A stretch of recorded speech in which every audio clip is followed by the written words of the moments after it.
ఇప్పుడు కష్టపడి కట్టుకున్నాం. ట్యాంక్ కాడి నుంచి 2 గుట్టలు సన్న ఇప్పుడు ఇది 3వ సారి మేము కట్టుకోవటం.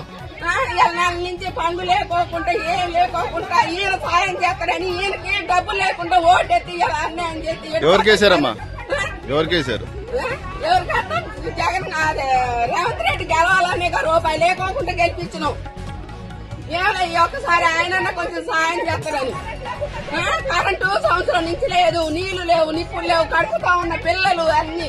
నెల నుంచి పోలీసు వాళ్ళు వచ్చినా కూడా ఒకరోజు తిని ఒకరోజు తినకుండా ఉన్నాం సార్.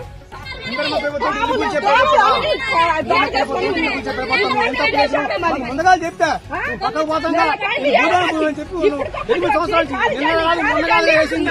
8 సంవత్సరాల నుంచి ఉంటాను మాట చెప్పి బాబురా మీ కాదు చెప్తాను. అసలు ఎవరు చెప్పు లేదా ఏం లేదా హఠాత్తుకు వచ్చి హైకోర్టు ఆర్డర్లు గౌరవించరా, ఏటి గౌరవించరా, ఏమి చేయరా? ఇది న్యాయమేనా?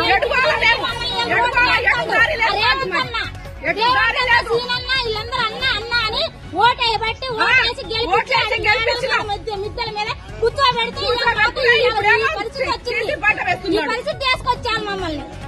మా ఎంగిలన్నా 9 సంవత్సరాలు బట్టి ఉంటున్నాం అండి. కనీసానికి ఎప్పుడు ఏ రోజైనా కంటి నిండి నిద్రపోలేదు మేము. చెప్పారమ్మా? ముందేమని చెప్పారా?